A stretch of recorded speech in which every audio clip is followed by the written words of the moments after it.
घर में घुसते ही हर्षिका ने सीधा सवाल किया, राजेश, आज तुम फिर से अपनी माँ के घर गए थे? राजेश ने पहले कुछ सोचा, फिर जवाब दिया, हर्षिका, वो मेरी माँ है। पापा की तबीयत ठीक नहीं रहती, माँ हमेशा परेशान रहती है। मैं उनका अकेला सहारा हूँ। हर्षिका को इन बातों से कोई फर्क नहीं पड़ रहा था।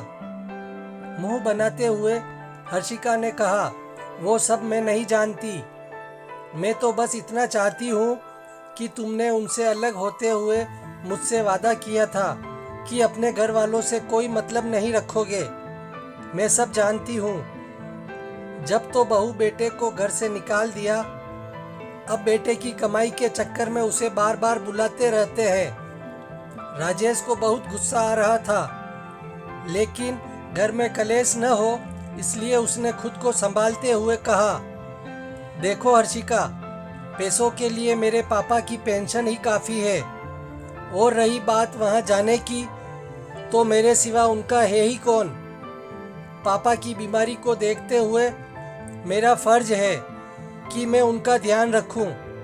बेटा होने के नाते मेरा भी तो कुछ फर्ज है। राजेश हर्षिका को बहुत देर तक समझाता रहा, लेकिन हर्षिका नहीं मानी और उसने राजेश से कसम ली कि वह बिना उससे पूछे कभी अपने माँ बाप से मिलने नहीं जाएगा। राजेश हर्षिका का स्वभाव जानता था। अगर उसके मन का काम न करो तो वह बहुत ज़्यादा गुस्सा हो जाती है और डिप्रेशन में चली जाती है।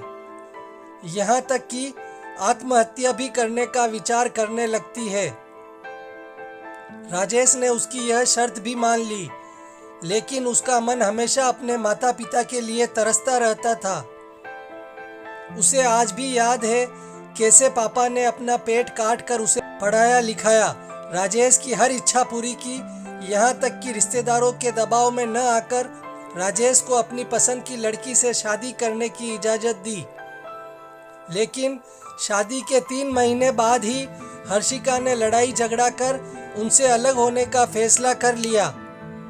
राजेश के पिता नारायण जी ने एक दिन राजेश से बात की, बेटा, अगर बहू हम लोगों के साथ खुश नहीं है तो तू अलग हो जा, हमारी चिंता मत कर। यह सुनकर राजेश ने कहा, पापा, अब जब मुझे आपका ध्यान रखना चाहिए, आप चाहते हैं मैं आपको बेसहारा छोड़ दूं, यह मुझसे नहीं होगा। राजेश की माँ शकुंतला जी ने कहा, बेटा, सही तो कह रहा है, यह बहू को समझाएगा तो वह भी धीरे धीरे मान जाएगी। आपकी भी तबीयत ठीक नहीं रहती। नारायण जी ने शकुंतला को चुप कराते हुए कहा, कैसी बात करती हो तुम? वह नए जमाने की मॉडर्न लड़की है। आजकल हर किसी को प्राइवेसी चाहिए होती है, जाने दे इनको। बेटा राजेश, तुम बहू को लेकर जहां वह जाना चाहे चले जाओ, हमारी चिंता मत करो। राजेश अकेला छत पर खड़े होकर यही सब सोच रहा था। तभी फोन की घंटी बजी। दूसरी तरफ माँ थी। उनकी आवाज़ लड़खड़ा रही थी, बेटा राजेश, न जाने तेरे पिता को क्या हो गया। मैं इन्हें हॉस्पिटल ले जा रही हूँ, तू जल्दी से आ जा। राजेश ने कहा, माँ, तुम चिंता मत करो, मैं अभी पहुँचता हूँ। यह कहकर राजेश जल्दी से नीचे आया और जूते पहनने लगा। हर्षिका ने देखा राजेश कहीं जाने की तैयारी कर रहा है। राजेश, तुम कहाँ जा रहे हो इतनी रात को, और फ़ोन किसका आया था? राजेश की आंखों से आंसू बस छलकने ही वाले थे। उसने कहा, हर्षिका, पापा की तबीयत बहुत खराब है, मुझे जाना होगा। माँ उन्हें लेकर अस्पताल गई है। हर्षिका गुस्से से बोली, राजेश, मैंने तुम्हें कहा था कि तुम उनसे मिलने नहीं जाओगे। ठीक है, तुम जाओ, लेकिन जब वापस आओगे तो अपनी बीवी को जिंदा नहीं पाओगे। राजेश उसके आगे गिड़गिड़ाते हुए बोला, हर्षिका, आज जाने दो मुझे, एक बार पापा ठीक हो जाए, मैं फिर बिना तुम्हारी मर्जी के कभी उनसे मिलने नहीं जाऊंगा।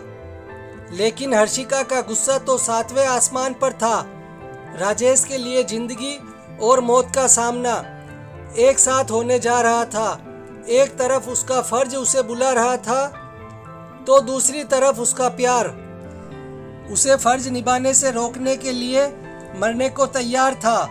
हर्षिका, तुम्हें मरना है तो मर जाओ, मैं अपने पापा को इस हाल में नहीं छोड़ सकता। राजेश के मन में ये विचार बार बार आ रहा था, लेकिन वह इसके लिए जुबान न खोल सका। कहीं हर्षिका ने सचमुच कुछ गलत कर लिया तो क्या होगा, यही सोचकर वह चुप रह गया। राजेश ने जल्दी से अपने दोस्त मोहन को फ़ोन किया। मोहन, मेरे भाई, मैं कहीं फंसा हुआ हूँ, मेरे पापा हॉस्पिटल में है, तू उनके पास पहुँच जा और जितने भी पैसों की ज़रूरत पड़े मुझे बता देना, मैं भेज दूँगा। और मुझे हर 1 घंटे में फ़ोन कर उनका हाल बता देना प्लीज़। मोहन यह सुनकर बोला, भाई तू चिंता मत कर, मैं अभी पहुँचता हूँ और पैसों की चिंता मत कर, मैं सब संभाल लूँगा। राजेश की आंखों से झरझर आंसू बह रहे थे, लेकिन हर्षिका उसकी परवाह करे बगैर किचन में काम करने चली गई। राजेश अपने बेडरूम में जाकर तकिए में मुंह छिपाकर रोता रहा। कुछ देर बाद उसने मोहन को फ़ोन किया, लेकिन मोहन का फ़ोन नहीं लग रहा था। राजेश और बेचैन हो गया। तभी उसे ध्यान आया कि हो सकता है पापा आईसीयू में हो, वहाँ फ़ोन बंद रखना पड़ता है। इसी तरह अपने आप को समझा रहा था। कुछ देर बाद हर्षिका आई और बेड के एक तरफ मुंह घुमाकर सो गई, जैसे राजेश कोई गुनाह करने जा रहा था जिसे हर्षिका ने पकड़ लिया। कुछ देर बाद उसने फिर से मोहन को फ़ोन लगाया, लेकिन फ़ोन नहीं लगा। राजेश का मन बहुत बेचैन हो रहा था, उसके हाथ पैर ठंडे पड़ रहे थे। वह अपने आप को कोस रहा था कि क्यों उसने हर्षिका से प्यार किया और आज तक उसकी हर जिद मानता रहा, जबकि उसे उसकी किसी बात से कोई फर्क नहीं पड़ता। कुछ देर बाद फ़ोन की घंटी बजी। क्या बात है मोहन, पापा कैसे हैं? तेरा फ़ोन नहीं लग रहा था। मोहन का फ़ोन देखते ही राजेश ने एक ही सांस में सारे सवाल पूछ डाले। मोहन बहुत घबराहट में बोला, राजेश संभाल अपने आप को, तू ही टूट जाएगा तो बाकी परिवार को कौन संभालेगा? तू जहाँ भी है जल्दी से हॉस्पिटल आ जा, अंकल हम सबको छोड़कर चले गए। यह सुनते ही राजेश के पैरों तले जमीन खिसक गई। ये क्या हो गया? अभी शाम को ही तो वह उनसे मिलकर आया था। काश वह आखिरी समय में अपने पिता के साथ होता। वह जोर जोर से रोने लगा। उसकी आवाज़ सुनकर हर्षिका उठी और पूछने लगी, क्या बात है राजेश, तुम क्यों रो रहे हो? राजेश ने उसे झिड़कते हुए कहा, सब खत्म हो गया हर्षिका, मेरे पापा भी और शायद तुम्हारा मेरा रिश्ता भी। यह कहकर वह तेजी से बाहर निकल गया। हर्षिका भागती हुई उसके पीछे पीछे राजेश राजेश चिल्लाते हुए भागी, लेकिन इससे पहले कि वह कुछ कह पाती राजेश वहां से जा चुका था। हर्षिका की आंखों से टप टप आंसू बह रहे थे। कहीं अब राजेश उससे नफरत तो नहीं करने लगेगा, कहीं उसे छोड़ तो नहीं देगा, यही सोचकर वह रो रही थी। अगले दिन राजेश के पिता के घर पर सारे रिश्तेदार इकट्ठे हो गए थे। राजेश एक तरफ कोने में गुमसुम बैठा था।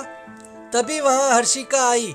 उसने राजेश को देखा, लेकिन राजेश को तो जैसे होश ही नहीं था। फिर वह अपनी सास से मिलकर रोने लगी। उसकी रोने की आवाज़ सुनकर एक बार राजेश ने उसकी ओर देखा और नजरें फेर ली। राजेश ने भारी मन से अपने पिता को अंतिम विदाई दी। आज उसके पिता को मरे 3 दिन हो चुके थे। इन 3 दिनों से हर्षिका भी वहीं रह रही थी, लेकिन राजेश ने एक बार भी हर्षिका से बात नहीं की। यह बात शकुंतला जी अच्छे से नोटिस कर रही थी। नारायण जी की 13वीं के अगले दिन शकुंतला जी ने राजेश और हर्षिका को एक कमरे में बुलाया। राजेश हर्षिका को देखकर उठकर जाने लगा। बेटा मेरी बात सुन, मैंने ही बात करने के लिए बहू को बुलाया है।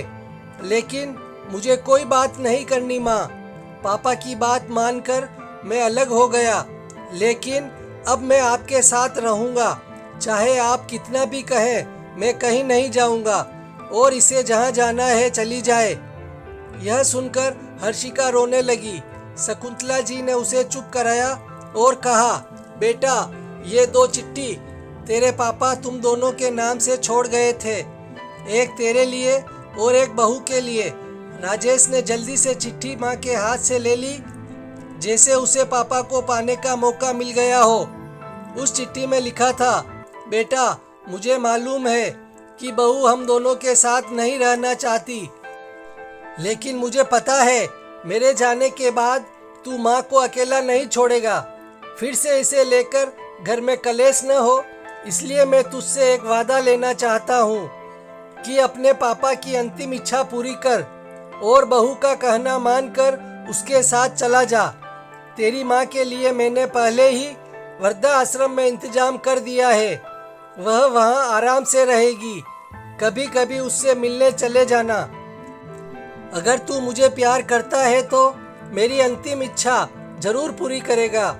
इधर हर्षिका ने भी अपनी चिट्ठी खोली। उसमें लिखा था, बेटी, तू चिंता मत कर, मेरा बेटा भावना में बह जाता है। मैं जानता हूँ वह मेरे बाद यहाँ रहने की ही जिद करेगा, तुमसे लड़ाई भी करेगा, लेकिन तू चिंता मत कर। मैं चाहता हूँ तुम दोनों हंसी खुशी रहो।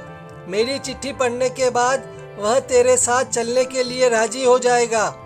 मेरा आशीर्वाद हमेशा तुम दोनों के साथ रहेगा। चिट्ठी पढ़ते ही हर्षिका राजेश के पैरों में गिर गई। राजेश, मुझे माफ कर दो। ससुर जी जैसे देवता को मैंने उनके बेटे से अलग किया, इसकी सजा मुझे मिलनी ही चाहिए। तुम मुझे तलाक दे दो। शकुंतला जी ने हर्षिका को उठाकर गले से लगा लिया। खबरदार बहू, जो फिर कभी ऐसी बात कही। तुम्हारे ससुर जी का एक ही सपना था कि तुम दोनों खुश रहो। आज वो तुम दोनों को देखकर कितने दुखी हो रहे होंगे। हर्षिका शकुंतला जी के पैरों में गिर गई। माँ जी, अब मैं हमेशा आपके साथ रहूंगी। राजेश भी रोकर माँ से लिपट गया। नहीं माँ, मेरे रहते तुम वृद्धाश्रम नहीं जाओगी।